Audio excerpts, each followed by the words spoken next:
I hope you all had a relaxing weekend, and we are ready to dive in. We have a lot to tackle with the electric bus pilot and also with our equity in governance framework in everything that we do. So let's start with introduction. I'm Dimple Ajmera, committee chair, and serving you as an at-large councilwoman. Braxton, do you want to go next? Braxton Winston, committee member and at-large member. And our staff support. Hi, Sarah Hazel, Chief Sustainability and Resiliency Officer. Good morning, Federico Rios, Assistant Director for the Housing and Neighborhood Services Department, Office of Equity. Hey, Donata Jackson, Office of Constituent Services. Victoria Johnson, City Manager's Office. Good morning, Rebecca Hefner, Housing and Neighborhood Services. Good morning, Catherine Coomer, Sustainability, Resiliency, and Governmental Affairs Officer for the Charlotte Area Transit System.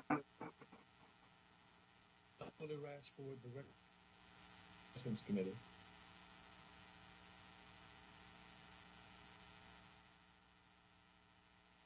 Anyone else that we missed?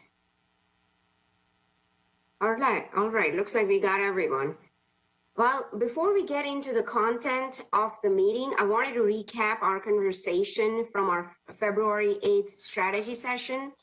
So at that meeting, our full council had affirmed our work plan. So we will be moving full speed ahead. In addition to the items that we had discussed and outlined as our work plan, we had a robust discussion around litter and how to ensure that we can provide feedback on items such as tree canopy and stormwater as part of the UDO process. So around litter, it is an issue that we got to get a handle on. Over the weekend, I had an opportunity to visit our greenways and I saw litter in our streams. It is disturbing, and we got to figure out a way to approach and tackle that issue. So city staff will be following up with an update to council on our approach to addressing litter, including how COVID has impacted litter in Charlotte. Second item, on UDO, such as tree canopy and stormwater, city manager and planning director will be sharing the process for us to provide our feedback on the UDO items. So today, let's start with two important work plan items that we have. We will start with electric bus pilot and also begin our conversation around how we will approach equity in governance. So Catherine, do you want to take it away with electric bus pilot? And Sarah, feel free to chime in when it's necessary. Thank you, Councilmember Ajmera. Before I actually hand it over to Catherine, I just want to put this presentation a little bit into context for the committee and for folks who are watching. As you all know, striving to become zero carbon in our city fleet is one of the near-term goals of our Strategic Energy Action Plan that you adopted in 2018. And that's really important for a number of reasons, obviously for the city to lead by example, but also because transportation makes up about 40% of our greenhouse gas emissions in our community. And we know that public transportation in general is supportive of these goals because obviously a full bus of bus riders, as opposed to all of those folks in single occupancy vehicles, is good for emissions reduction. But then when we talk about our transition to electric bus, that's an even greater opportunity. So as you know, transitioning our larger vehicles depend on a lot of things, including advancement in technology, funding, and this pilot is an example, I think, of capitalizing on new technology, testing it, and looking at the funding opportunities coming from the federal government. And then I guess the final thing I'll say before I hand it over to Catherine is that bus riders and people who live along bus corridors and our city staff, our CAT staff who drive buses, will see the direct benefits from no tailpipe emissions. And so this is really, while this is a hugely exciting opportunity for our environment, it also hits, I think, the heart of equity, and I know that this committee is very interested in that. So I'll turn it over to Catherine. Catherine probably is familiar to you. She was one of Charlotte's climate advisors through the Bloomberg American Cities Climate Challenge. And as she introduced herself, she's now the Sustainability, Resiliency, and Government Affairs Officer for CATS. This is a new position, and it really highlights the city's strong commitment to institutionalizing not only Catherine as a member of the team for the first time here, but also the commitment to sustainability. So I just wanted to share those thoughts before Catherine gets started, and now I'll hand it over to her. That's great, Catherine. I had an opportunity to work with you when we were working on the CF, so excited to see you now working with CATS, helping us implement our carbon-free goals. So welcome, Catherine. Thank you, and thank you, Sarah. It's I feel really fortunate to be able to be part of this team, to be part of Team Charlotte, and just really fortunate to be able to continue this work that we started to kick off back in 2019 when the American Cities Climate Challenge first came to town. And I was fortunate enough to be able to work with this team then. So excited to keep the party going. And on that note, Wendy, if you could transition to the next slide. Thank you. So again, it's wonderful to see you all. I look forward to the day that we're all in the same room together. Definitely look forward to that day. But for our time together on this specific topic this morning, I'd like to introduce you and or reintroduce you, as I know that many of you are familiar with our battery electric bus program. So reintroduce you to this program specifically. I'm going to share out on where we are with this program, and then I'd like to leave you with our next steps and key dates, just so you can keep those top of mind as we press forward quickly with launching this pilot. And then I'm also happy to answer any questions that you may have. Next slide. So we are embarking upon our first ever battery electric bus pilot program here within the city of Charlotte and within the region of Mecklenburg County, with a total of 18 battery electric buses. We have accompanying infrastructure, charging infrastructure, and workforce development that will all be piloted, as I mentioned, across our region, beginning on our corridors of opportunity. Sarah mentioned the equity connection there, but we know even through data that was brought to the forefront of the last 3 years of being here and advising the city of Charlotte, those corridors of opportunity, we know that's where the poorest air quality exists. So we know we need to begin this journey, making sure we're paying close attention to those corridors. Through this pilot, we are hoping to learn, and we are expecting to learn exactly how this new to us technology is going to work in our community. We're going to be able to test the various topography and our temperatures to see how these buses are going to react within our communities throughout our year and our weather patterns. And we're also going to be able to better understand range and energy use. And all of this is going to help us as we continue to make sure we're setting ourselves up to further our zero emission transitions across the CATS fleet. So as a reminder, we've partnered with eTrans Energy, which is a subsidiary of Duke Energy, to bring this 12 to 18 month pilot to life. And in doing so, as Sarah mentioned before, we are supporting and very happily aligning with the Strategic Energy Action Plan, which all of you know is near and dear to my heart.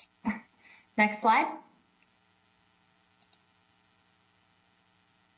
So as of late last week, we actually have our first 5 battery electric buses on site, which is really exciting. And I actually received a text this morning of one of those battery electric buses actually out on the streets being tested. You may see them around town. We are making sure that they are ready for their in revenue service launch of mid-March. So you may see them again being tested around town, but the first in revenue service estimate of our buses will be in mid-March.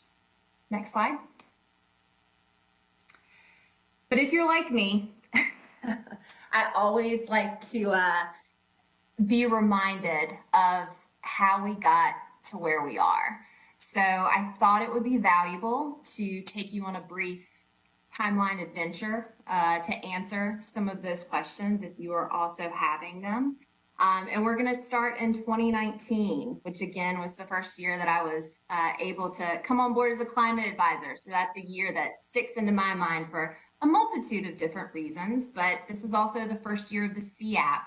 And we kicked off this exploration exercise around battery electric buses then. You may recall we worked with a plethora of different partners in applying for the competitive 2020 FTA low or no emissions grant that comes annually. And drum roll, we were awarded enough funding plus our local match to purchase 6 battery electric buses, charging infrastructure, and importantly, workforce development training to make sure our operators and our staff were being trained in this new technology. It was during that time that we also received an unsolicited proposal from eTrans Energy to transition even more buses to battery electric, and therefore we kicked off a formal RFP process. Which after receiving multiple submissions, eTrans was ultimately awarded. 2021, while it brought many things to us, it also brought the execution of our first agreement with eTrans Energy for this 12 to 18 month battery electric bus pilot program, which again, I mentioned before, is enabling us to test multiple products on multiple routes to ensure that our region and our community is being set up for further transition. Next slide. Thank you. So now we can get to the key basics, why we're here, how we got here, what's going on. So our key basics, it's again a 12 to 18 month pilot, 18 buses. We have 20 charging dispensers, so that 10 charging stations with 2 dispensers per station. We have multiple manufacturers as part of our pilot, and we have multiple facilities for charging, just meaning that we have installed charging stations at 2 of our CAPS facilities. And again, to be tested on multiple routes. Next slide. As of to date, our stations are currently in commissioning. We are hoping that they will be live and in action here any day now. I mentioned before that our pilot will start on corridors of opportunity, the first one being our Wilkinson Boulevard Sprinter, Route 5. And then, as you heard me say before, our in revenue service. The first time these buses are going to hit service, actually taking community members with them, will be in March. However, our pilot, we want to make sure we have all of the products in service. Pilot will start once we have an equal number of battery electric buses in revenue service. And we anticipate that being in April. So not too much further after. Next slide. So in closing, I always like to say, what's my short view and what's my long view? So our short view looks like this. March is coming quickly. I mean, March is yesterday in my mind. We are setting up an unveiling ceremony, which we are excited to share more details with each of you, as well as invitations, of course, for about mid-March. And we are looking at a March 13th revenue service launch, which is really exciting. We're also continuing to dive in head first on our transition planning for zero emission technologies. And we anticipating we anticipate, learning so much from this pilot that we'll be able to apply to that planning to make sure that we're setting ourselves up, make sure we're setting our community up for the most seamless transition as possible. Our pilot, as I mentioned, once it officially begins in April, we'll have to look ahead for that long view to make sure we're capturing as much data and analytics around the pilot. And that also, as we're ensuring that there is analysis and considerations, that we're thinking through our bus replacement schedules, as well as our budget on this transition. So it's exciting times ahead. The next couple of months are going to fly by, similar to how the last 2.5, almost 3 years flew by. But very proud of what the city has done and what the CATS organization has done in a short amount of time, and we can't thank you all enough for the support that is needed for us to be able to do what we do. So again, it's nice to see you all as an employee of the city of Charlotte, and I look forward to speaking with you again. I'm happy to take any questions at this time, though, if there are any. Thank you so much, Catherine. This is certainly very exciting. As you know, that CF goals and meeting those is certainly near and dear to my heart. So I'm very excited. But before I dive into some of my questions, I just want to recognize our Vice Chair, Councilmember Johnson, who is able to join now. Renee, do you want to say hi? Good morning. Sorry I'm late. It's hard to believe that after 2 years of virtual meeting, we still can have technical difficulties. So I apologize for being late. I was able to hear some of the presentation, and this is very, very exciting. So I'm looking forward to the progress. Thank you, Madam Chair. Thank you, Ms. Johnson. All right. So, well, I'm certainly very excited for the unveiling in March for our electric buses. Certainly, this does not only tackle the issue around our environment sustainability, but this is also about having reliable transportation, public transportation system. A couple of remarks that I have or comments that I would like to make is certainly we have come a long way from CATS perspective, where CATS was in 2018 to now, where we have a public-private partnership where we are testing how these electric buses will operate in our topography and temperature that we have in our city. So really implementation is a key.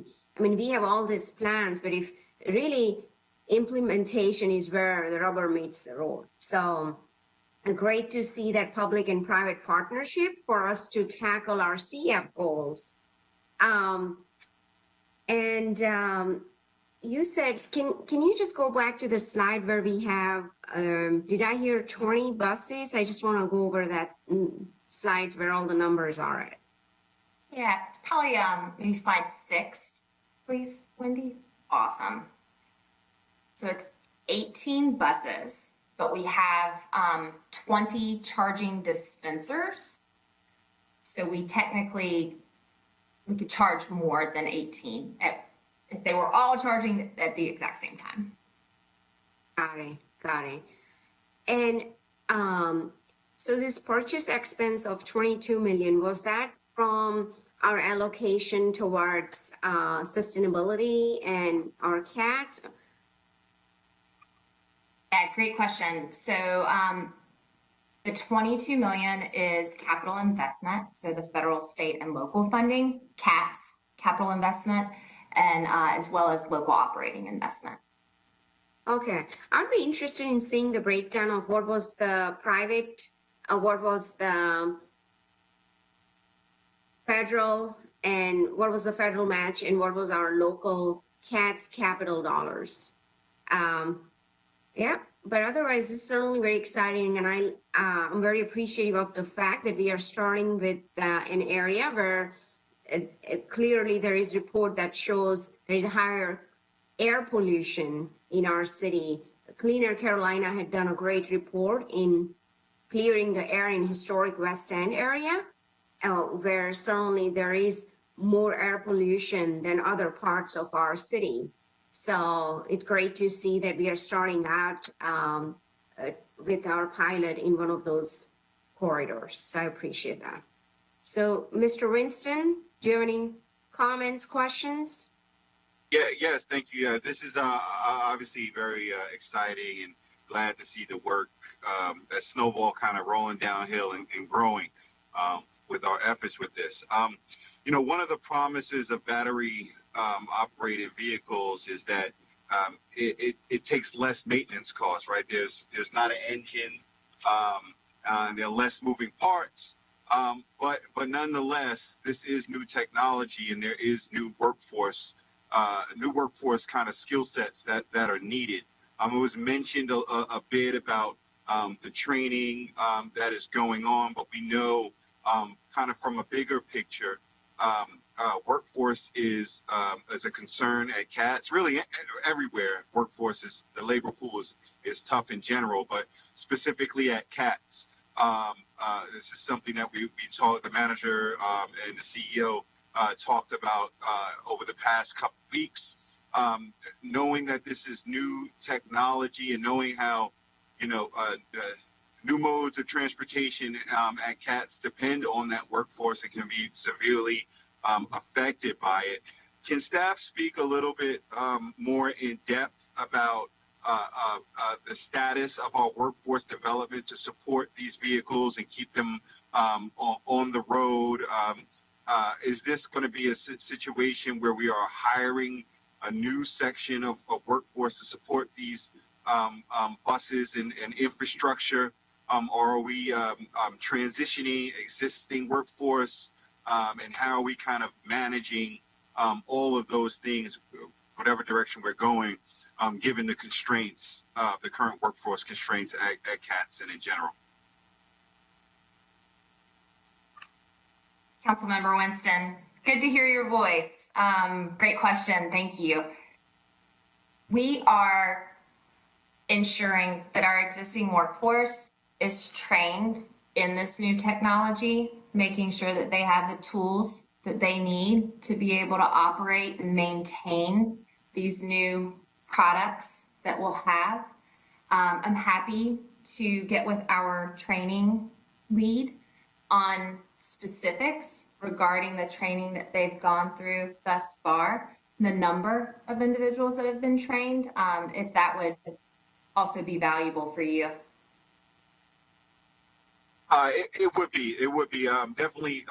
I'd like to know about what we have done and our expectations of the types of resources that we will need to kind of support this in perpetuity. Again, over the past couple of weeks, one of the things that we learned specifically to the bus system in general, one of the main hurdles we have is workforce, just hiring enough drivers and mechanics to keep those buses on the road. So definitely want to know what we've been doing up to this point, but kind of what the forward-thinking plan is to keep this investment literally on the road. Got it. Great question. Councilmember Ms. Winston, if I may, Go ahead, Sarah. one note to your point about the overall costs of maintenance. We have some really good information, while different, right? Our bus transition at our airport has collected info about the cost of maintenance and is seeing overall cost savings in their transition. Now, the type of routes that they're doing are circular and it is not apples to apples, but I think to your point, that's the type of data that we are going to be collecting, across all of our fleet to make sure that we can look at this total cost of ownership and not just the upfront cost.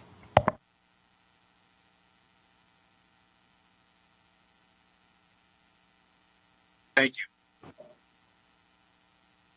And Madam Chair, I do have a question. Yes, ma'am. I'm sorry. I know that we're talking about the battery operated buses and the environment, but I'd like to ask, since we are developing or creating a whole new fleet of buses, if we can work with the drivers or just ensure that staff and leadership is incorporating some of the safety recommendations that we're hearing from our drivers.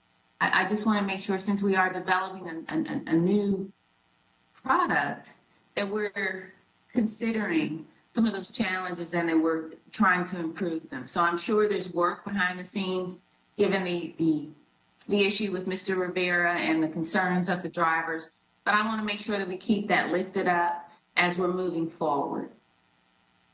Yes, that's a great point, Ms. Johnson. I did reach out to Mr. Jones about that to ensure the safety of all our employees, especially in with Mr. Rivera's.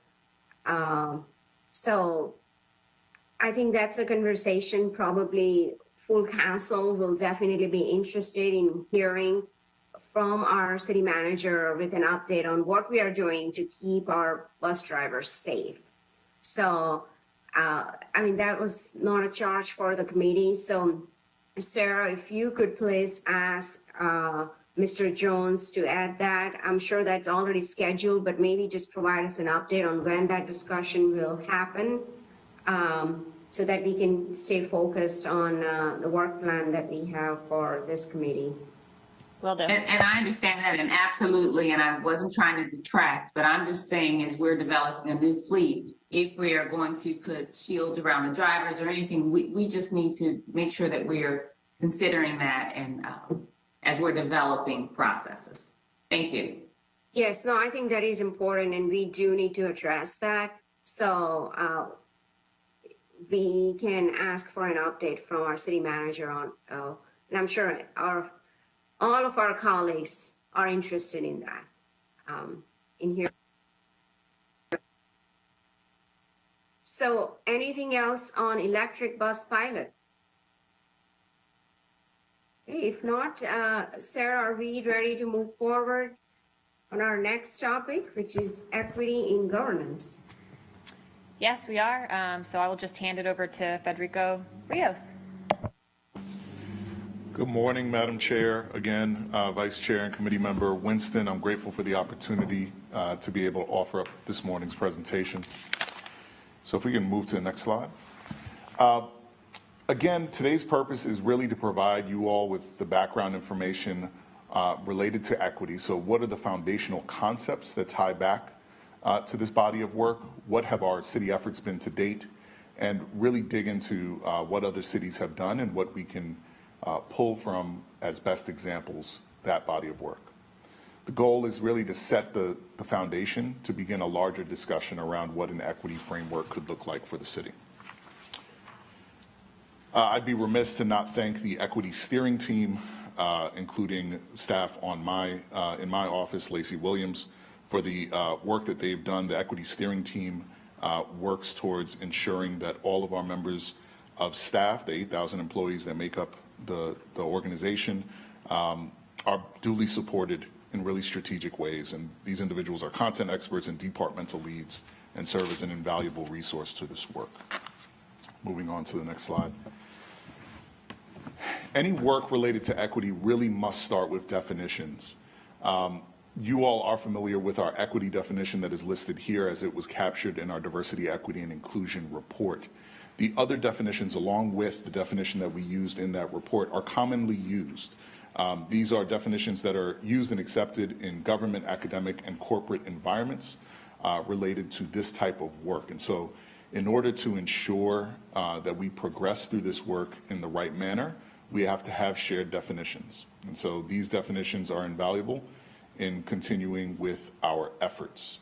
I will not belabor the moment and read each of these, but it is crucial to understand that all of them are interconnected and intersectional. You'll hear me say that more than once. And in order to get to equity, it is important to prioritize each one of these definitions in our work. So again, if we're going to talk about equity, it's important to know how we got where we are. And so I've included a few pictures on this slide that speak to the history of Charlotte-Mecklenburg in relation to equity. And so the first picture on your upper left you'll see is a picture of the Jim Crow era South. And actually is a picture that was taken here in Charlotte and relates to the segregation that was institutionalized and put into policy in most southern cities. Second picture at your upper right is the raising of Brooklyn, a community in which we now sit, Sarah, Donata, and I, where our government building is now housed. And so this raising is evidence of how institutional racism and structural racism impacts communities, and in this case, incredibly disproportionately so. Our bottom left picture is something that I think all members of council are familiar with. This is the crescent and wedge maps that were captured in the Leading on Opportunity report approximately 5 years ago. Again, it shows the stratification of rich and poor, which in our community very much is a color line. And so speaking of color lines, our last map on the lower right shows the history of redlining in our community. And that history details where the federal government was allotting you to be able to purchase a home through a fully guaranteed loan versus not. And so you'll see that that crescent and wedge that's captured in a report from 5 years ago was very much present in the 1930s through this map. So I will move on to the next slide.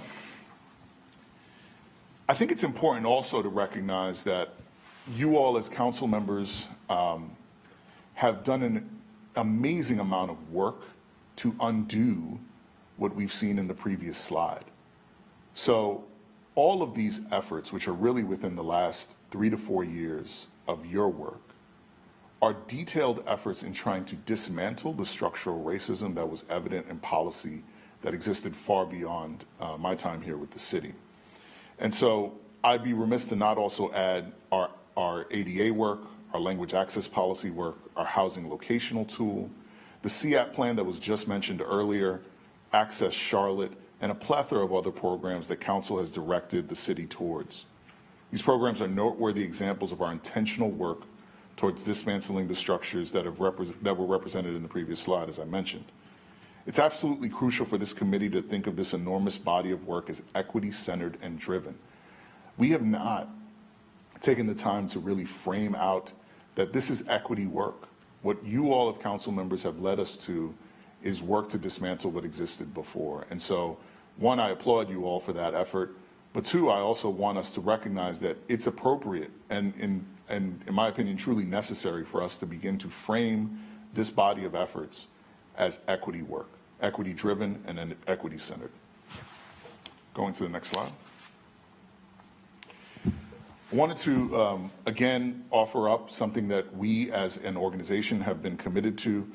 This goes back to the body that I recognized earlier, our equity steering team and our city manager. Through presenting and then adopting this effort, the organization has exemplified its commitment to equity. This statement prioritizes and recognizes the importance of equity in all of our efforts. So again, you'll see the bold areas specifically are components of where we stand currently, where we champion and where we want our organization to go to. We recognize that diversity is our strength, and we truly desire to pursue justice and equity in all of our efforts. Moving on to the next slide. And so we've talked a bit about where the city has been in relation to equity work, both past and present. And I think it's important to look at the efforts that have been undertaken in other communities around the country. And so we focused in on a couple of communities that, one, resemble Charlotte, both in size, demographics, and history, but then also detail where equity work can go. And I think it's important for this committee to see what other communities are doing in relation to this work. And so as you start to think about the City of Charlotte's framework and talk through what other cities are doing, I want you to look at the way these cities are organizing their frameworks. There are some ways that cities have approached their frameworks that are really interesting and different, and some ways that are fairly status quo in that most cities follow that same pattern. They're called different things. They're called roadmaps. They're called agendas. But these efforts help us in understanding better the landscape and what is possible. And so the city of Richmond, with public input, created this this Richmond equity agenda. And again, it acts as a roadmap with 10 guiding principles. It encapsulates the city's commitment to equity. Each principle lists work that Richmond has either started or completed or proposed initiatives to achieve equity. And you'll see that these principles reflect the focus areas of this committee in a comprehensive way. These principles recognize the intersectionality and interdependence of all the bodies of work that we've previously mentioned, and where this committee can move us forward. Moving on to the next slide. I'll say to you that as I got this presentation together, I was really taken aback by the work of Louisville, Kentucky. The work in Kentucky really began with the unfortunate, untimely death of Breonna Taylor, and landed in a place that actually really mirrors a good deal of the work that I have helped undertake over the course of the last 2 years, along with other staff members, and of course, at the direction of council. Executive order. So they have pushed very deeply to do that work. Again, what's incredibly interesting to me is their focus on public safety and addressing the racial wealth gap. Most of this strategy, again, directly mirrors the work that we've done with Safe Charlotte and the corridors of opportunity and our affordable housing work. And so kudos to you all. I know that the folks at Louisville have spent a great deal of time trying to undo a current issue. And you all, we found ourselves really investing in this same way. So I think this is a confirmation that our efforts are a best practice and really exemplary in what we've done so far. Moving on to the next slide. Fairfax, Virginia really stands out as a North Star for other communities in relation to how well they've encapsulated their equity work. Oh, we can move back. So the One Fairfax document you see here is a framework or lens. Lens you'll hear me say often in this work, that is used to consider equity in decision-making and the development and delivery of future policies, programs, and services. I think it's important, you'll see that I put a circle around core approaches. This is one of the areas in which it differs from the plans that you just saw. It really outlines where the areas we can start tackling this work. And so the Fairfax plan stands as one of the most well put together approaches taken by a municipality. The core approaches are especially well put together and stand as an excellent way to frame the way to move forward with work. Hopefully everyone can see this, but the focus again is on data, is on acting earlier, so not always trying to be reactionary, but trying to be proactive in the efforts, addressing those gaps that invariably arise in this type of work, fulfilling access, expanding outreach and engagement, which again is a focus area of this committee as a body, those strategic partnerships that are crucial to see forth the work, and again, knock down the silos that often exist in relation to the different facets of the work, and then sharing that accountability, not just for council members or staff, but also for our community members. I thought it was also important to share what larger cities have done because their innovation and creativity in how they utilize what they already have, I think speaks broadly to what we can do. And so some of the other foundational items that councils and cities have used to support bringing together overarching equity work include council adopted equity statements and equity dashboards that share public indicators across a variety of demographics. It could be an interesting component to explore, and it aligns well with existing efforts such as our comprehensive plan and our quality of life dashboard. So I'll ask, what can we do with the data and tools that we already have? I'll speak again to a body of work that I've been involved with. Our Cure Violence efforts on Beatties Ford Road we've utilized data that we already had to establish our violence dashboard. And that violence dashboard is invaluable for the continuation of our work. Can we again use data to measure where we are with equity, to continually assess and help us make the most appropriate decision given the circumstance. Moving on to our next slide. This is a bit of a joke, but it's in all honesty important to recognize that success is not linear in this work. There's a lot of backtracking. There's a lot of putting hands and feet on multiple things simultaneously. It's not step one, step two, step three oftentimes in this work, as much as it's trying to undo the things that have existed well before our time. And so this is not so much a warning, but very much something to keep our committee members aware of, that this work can be difficult, and you will not always get what you want immediately. It takes time and progress and process to understand how we got where we are and to begin changing the dynamic at play. And again, it's really about strengthening what we already have, strengthening our equity muscle. As you've seen in our previous slides, the city has engaged through your leadership on some really invaluable efforts around equity in order to continue to change the system, the entire system. We have to examine our decisions.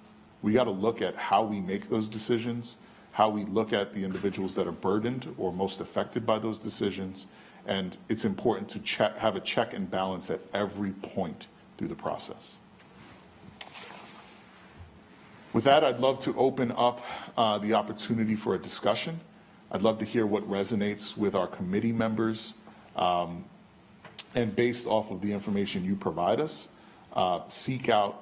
begin to construct a framework, a draft framework for you all's continued discussion.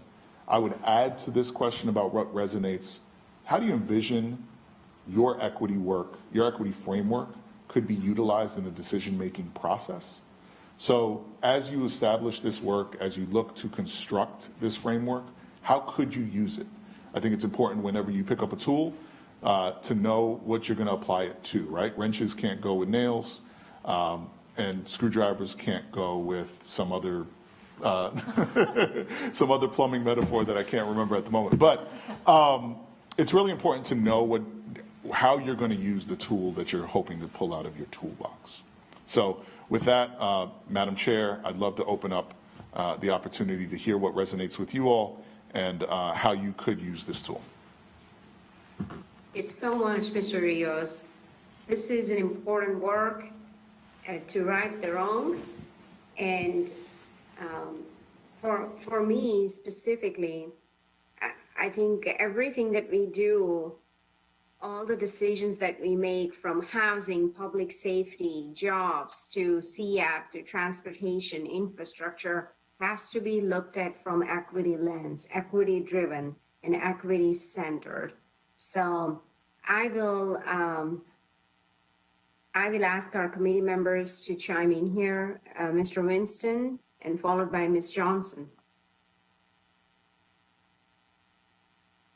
Thank you. Thank you for that presentation, Mr. Rios. I think there are a couple of terms, or two terms, well, at least one term that I kind of want to focus on. The idea about internal kind of equity approaches, i.e. how our organization or organizations or different entities within the city of Charlotte do their work. And of course, secondly, how we on council and how future councils can have some way of measuring or at least some bar to consider the decisions that we make, or a lens that we can look through in how we make our decisions. The internal one, as you mentioned, I've been very grateful to serve on council over the past, well, going on 5 years now, I guess, four and a half, to see some of the changes and be part of some of the changes that have occurred. But you mentioned, the three or 4 years versus the generations of policy impacts that have created a segregated Charlotte. So internally, I want to make sure, coming out of this, I want to make sure that we codify this need to have an internal equity lens on the way our departments work, right? Because that's going to be different depending on the department, right? What economic development looks at in terms of equity metrics or an equity lens is going to be very different than CMPD, for instance. And I want to make sure that that work, this equity lens, is there until somebody intentionally comes and takes it away. You know, I don't want it just to kind of fall away because people stop thinking about it. So how do we do that? How do we make sure that we have the right language in our missions and in our internal guidance to consider this and to consider that constant look back to continue to erode at those dividing lines that existed or might still exist in the way we look at policy and administering services. But also city council, right? City council is very different than the way department heads or city staff operate, right?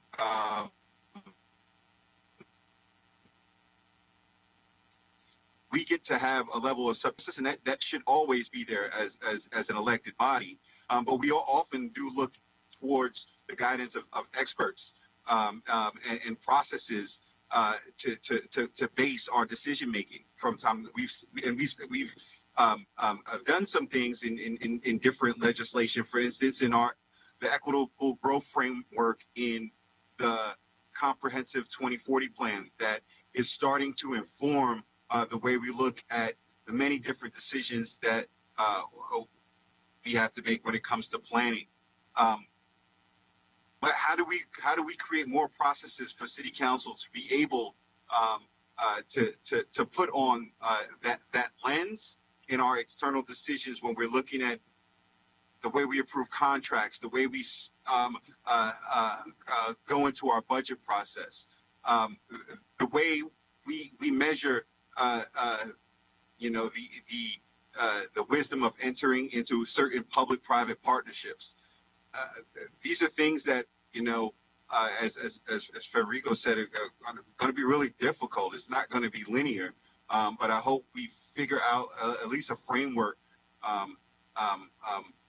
for getting there. So I know I said a lot, sorry, but that's what the scope of the work I hope we take on, and given the presentation that Mr. Rios just gave, I think we're starting from a good place in being able to get there, at least diving into it. Thanks.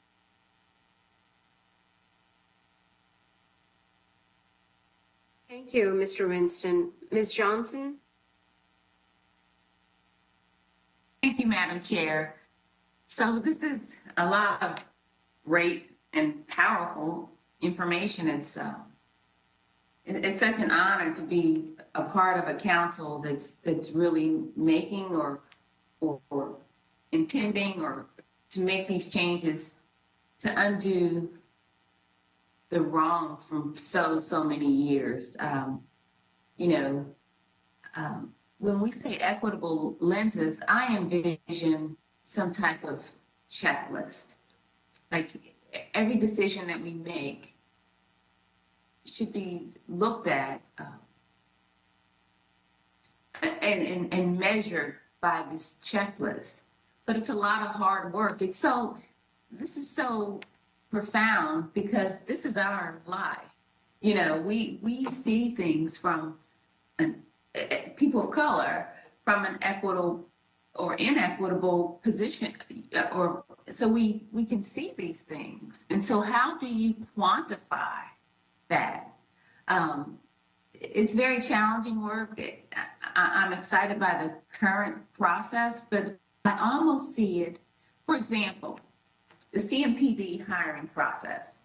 I've asked Chief Jennings to take a look at when we are losing certain candidates or certain candidates of color. Where in the process, and we can quantify that, and if there is a way to remove implicit bias in the questioning or the testing or the somewhere, the history, the background, or somewhere in the process, we have to look at that. So it's very important when we're looking at taking an approach and looking at equity that we have some data and where the imbalances are. So I think we're on the right track. We're definitely on the right track. You guys are doing a phenomenal job, and I'm just looking forward to being a part of it. The history resonated with me. The Jim Crow South, those pictures of the water fountains, it was not that long ago. So the city council has done a great job. Staff, you all are doing a phenomenal job, but this is just a very profound time. And I'm just looking forward to really looking through all of our policies and all through an equitable lens. I sent the committee members a picture, like a logo. It was a PowerPoint slide of lenses. And that's just the way that I'm looking forward to really stepping back and taking a look at the processes of the city, all that we're doing, to be reminded that there are people that are hurting. One phrase that council uses a lot is unintended consequences. So taking a step back and looking at things through an equitable lens, we're going to reduce those unintended consequences because we're going to be considering more intentionally how our work is impacting all. So thank you, Federico. I'm forward to the work and the framework. Thank you. Thank you, Ms. Johnson. I agree, we do need some sort of checklist for all our policy items. But that's hard work. How do we create a checklist? And it might be different for each issue, for housing, for transportation, for our infrastructure, when we are being intentional about tackling equity. So certainly this is a huge undertaking, but I'm grateful for our committee members to really put in the work to get this right. So Mr. Rios, if you want to provide feedback based on our discussion and comments from Mr. Winston, myself, and Ms. Johnson. First of all, I just want to thank the committee for some excellent feedback to my presentation. And I think what resonates with me is, again, ensuring that you all as a committee and beyond just this committee in your body of work in other committees and as a council can be equipped to review all decision-making through an equity lens. I think that's what resonates the most. The utilization of a checklist, thank you, Councilmember Johnson, for raising that. I think that is a incredible asset in this process. And what I'd love to do is take all the information that you all have provided and utilize that to, again, provide that draft framework. And within the context of that framework, also a checklist that we could begin to consider and then work through to establish a process that would most appropriately help with this decision-making piece.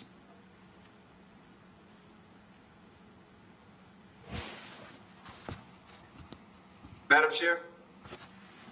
Yes, Mr. Winston? Yeah, so I got a question. To that point,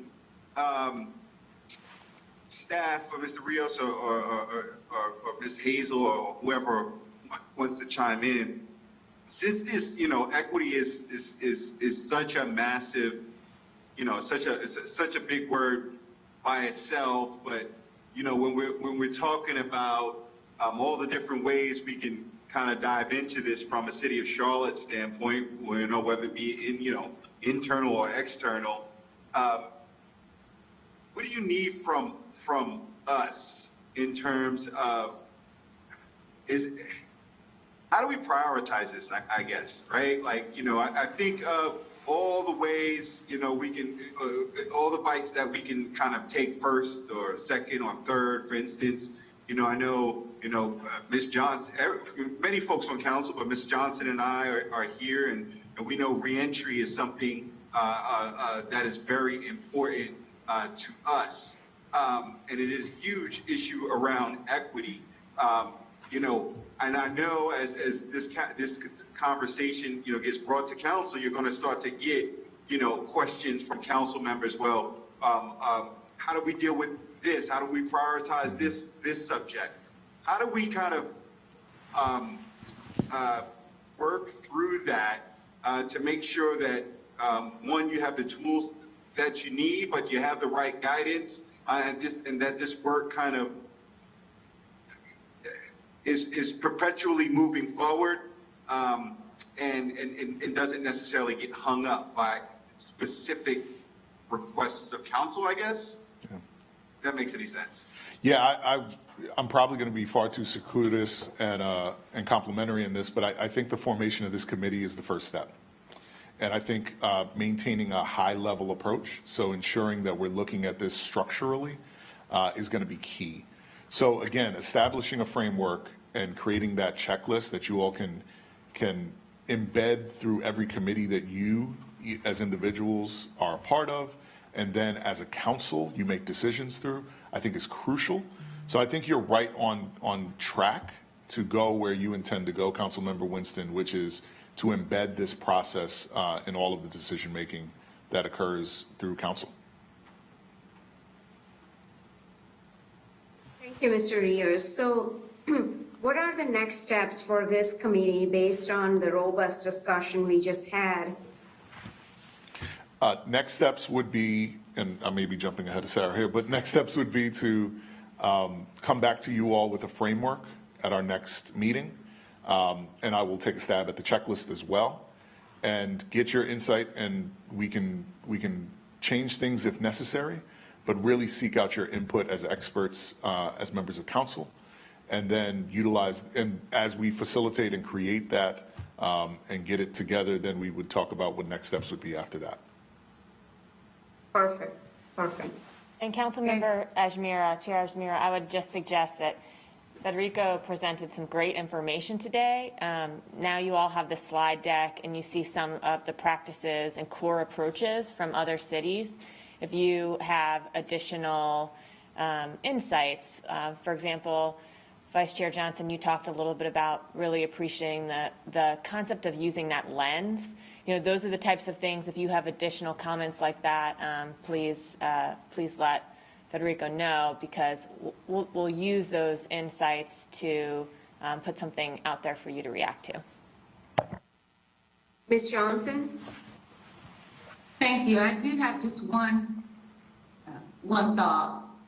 So representation matters, and we can bring up issues that we're familiar with or that we have some engagement or experience, but it might be an idea, and you guys might already be doing this, but for your staff to reach out to the different communities or different populations, such as the disabled community, or the reentry advocates, and the different just engagement with the public, so we can hear what the needs are, because there are issues that we can't consider just based on our inexperience or unfamiliarity with their challenges. So I would just ask that we're reaching out to the public and hearing from people. I don't know if that's through a survey or your group attending our Reentry Partners meeting.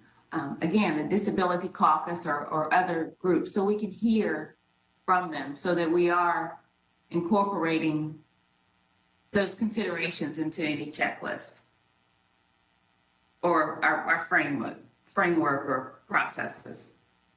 That's a great idea, Ms. Johnson.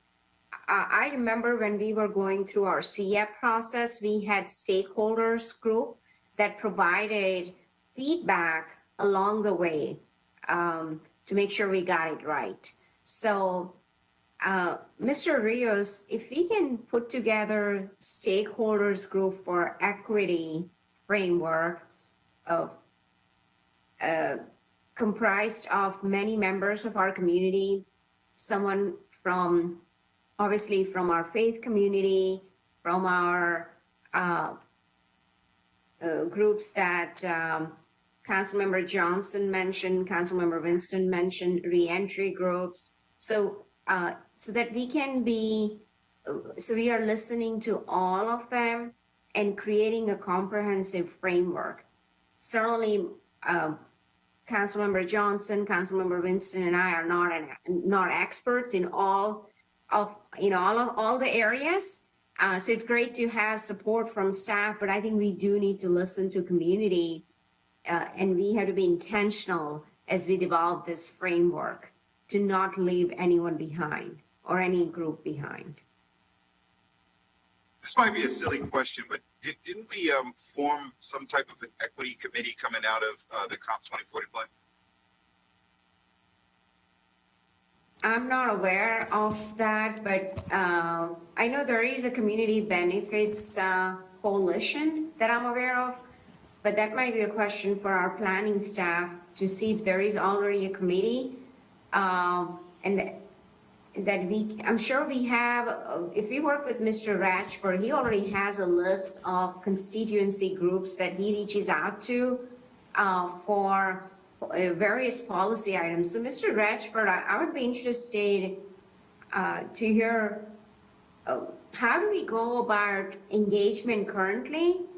And if there is a group you can help us pull together, to Mr. Winston's point, there might be an equity group out there for our transportation and 2040 plan, but if we can somehow, if you can help us pull together a diverse group of people as we develop this framework would be important. Councilmember Ajmer, before Mr. Ratchford responds, I think that this conversation is very important. What I would suggest is that city staff take a look at what groups exist, what are their charges, before, to Mr. Winston's point, sort of recreating something new. Maybe that's the right way to go, but let's take a look at what is already happening in what spaces, and then come back to you with a recommendation as to how we can ensure that there's the right engagement in this effort. Perfect, that works. And I know that I think this goes right back to our focus area for this committee, which is engagement. So it goes hand in hand, equity and engagement. So yeah, I'm sure Mr. Ratchford can provide his expertise and recommendations on pulling together a group of people who can help us build this. So I'll be looking forward to staff's recommendations on this. But Mr. Ratchford, do you have anything else that you would like us to consider or add as we develop this framework? Can you all hear me? Mr. Ratchford? I need to be unmuted.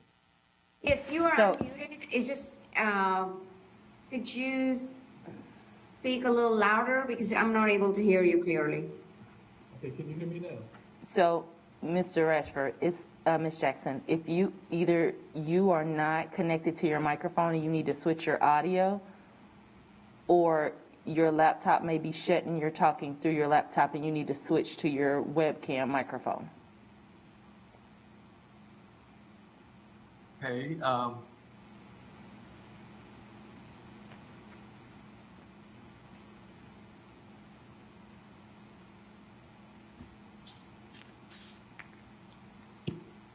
I am on my phone now. Now I can hear you. Now we can hear you. Oh, okay, perfect.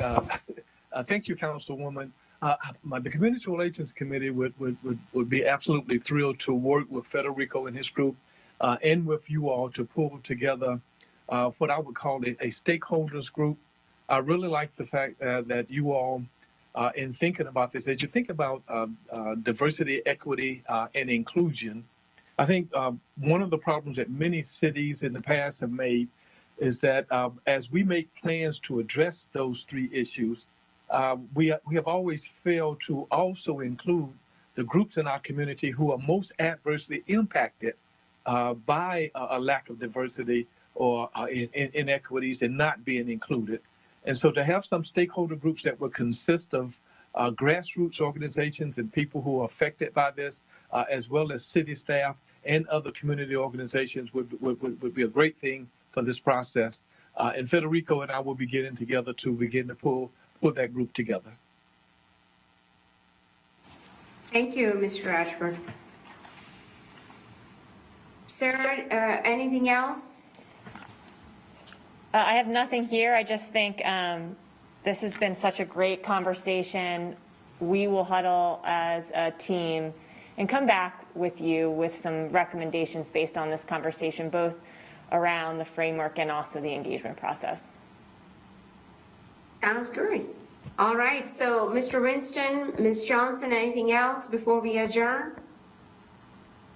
No, thank you. Excellent work. Very productive. And just thank you to the city staff for the work you've already done and just the intentionality to make the changes, and because people are really hurting in the city. So thank you for all of this. I'm excited by it.